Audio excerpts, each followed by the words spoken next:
So then the last thing, it was kind of an unexpected little bonus. Frankenstein 2025. Guillermo del Toro's. Guillermo del Toro, Oscar Isaac. Yeah. So I didn't even know there was a new Frankenstein. And over the years, I've seen very many Frankenstein-esque adjacent Frankenstein stuff. Adaptations, many. This is probably my favorite. I'll just give you that. And I mean, Frankenstein's monster shows up in a lot of other things. I really, really enjoyed it. And the only reason we knew about this is because they did an interview with Guillermo del Toro on CBS Sunday Morning, which I watch still. And I thought that was really interesting. I recommend that interview. I'll try to put a link to it because he talks a lot about, and he's basically been wanting to do this movie since he was a kid. And which I found, like, to have that amount of passion for the story, fantastic. And I and then we saw that Oscar Isaac was going to be in, and then we Googled it because we're total Moon Knight fans. And if they ever do another Moon Knight, we're going to have a podcast on that. Yeah. And I didn't know the other actor, Jacobelordi. And he did Frankenstein's monster. Fantastic. So I recommend it. And so what was different about this? Well, they kind of have they do. Neither of us have read the book. I haven't read the book, so neither of you, right? But they have like the story perspective from Frankenstein, Victor Frankenstein, and then they do it from the perspective of the monster. It is sequential, and sort of like seeing what happened from both perspectives. Really understanding there was really a lot of character development. It's not just like the crazy scientist. You sort of get his whole like why. So I don't know if that's all in the book, but this is in terms of film adaptations. I certainly have never gotten that from that. All right. So I really, really enjoyed that. It's a very long film. It's 2.5 hours. All right. So if you're lucky enough to see it in the theater, go see it. But it's going to be on Netflix. So please do see it. I don't want to spoil how it ends because it's new for me. It was good. It's a beautiful ending. And in terms of how good it was, the ending did surprise me. But yeah, I was surprised by the ending. Yeah, but it did work. It was fantastic. Yeah. I just love the whole thing. I love the whole interpretation.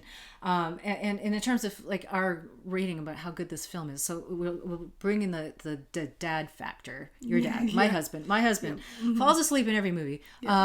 Doesn't find anything interesting. But at the end of this 2.5 hour movie, was awake. Did not fall asleep. Then looked at us and said, "That was good." Yeah, and we're like, really? Yeah. So it's just like, like I would go see like I'm not even going to bring in the history of like what it takes to keep my husband's attention, but he enjoyed it. Even Oppenheimer didn't know. Yeah. Even though it was fantastic. So very well, but at the end of this one, he actually said that was pretty good. Yeah.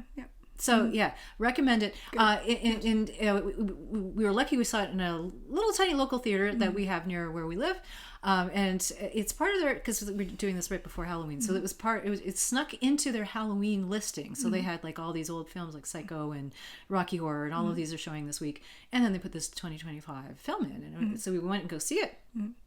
But it is family friendly to a certain extent. Like it's not horror gore. Also, because it is set in like the 1800s. So it's there's really no good period. It's a good period piece. I wouldn't say the little tykies should go see it. But the reason I'm bringing it up is because it's going to be on Netflix starting in early November. It will be available during the holidays. So it's a good. I think it's a good family thing. Yeah.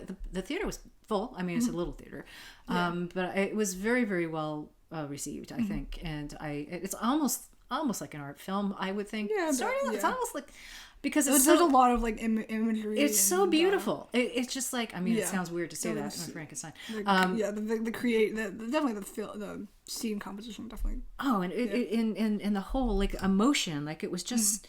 And Jacob's character, like when you're watching this Frankenstein's monster, he's huge. And I was like, oh, yeah, it's like, how do they, and usually Frankenstein is huge, but you see a lot of the physical aspect of this, right? So you see him, he's not wearing much. And I remember thinking, wow, this guy must be really tall. He's 6'5", according to, his IMDb page. So it's like, oh, okay. So that was real. So, just another aspect. And if you listen to the, interview with Guillermo del Toro, they asked him in the interview, how did you cast Walter Isaac and yeah. So use the eyes, and it worked, I'll tell you. So yeah. So it was a lot of emotional, yeah. It's heavy that like, way. There's a good I thought there was a good play between the really emotional stuff, but then there were some elements of lightness, a little bit.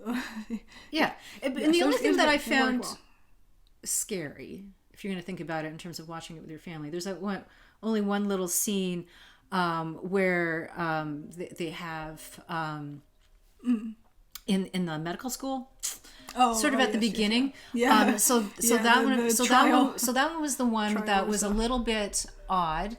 But that would be the only place where I would think that was a little not because it was gory, but because it was a little disturbing. Screaming torso is a little screaming torso. So so that would be the only thing. Although there is just a lot of just blood on the floor, and it's not a sanitary but they don't environment. really spend a lot of time talking about it. I mean, he's putting the monster together. Sure, so, and cutting up of humans.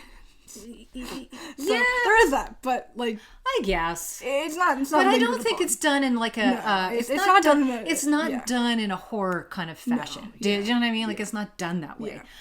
So it's more matter of fact. In terms of family viewing, I think any middle school or upwards is fine with that, unless you have a kid who has a propensity to not like stuff like that.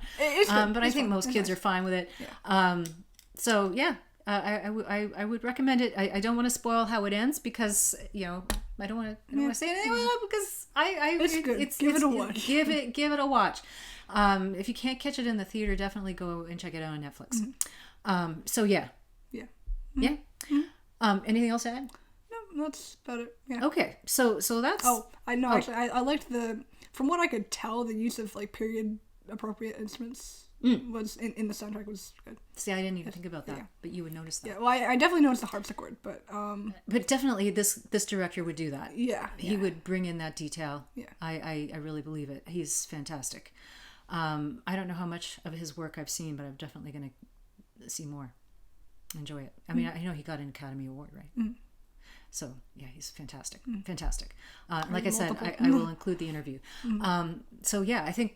The only I'm going to bring it back around to 21 Pilots. Just art is good. Art is good.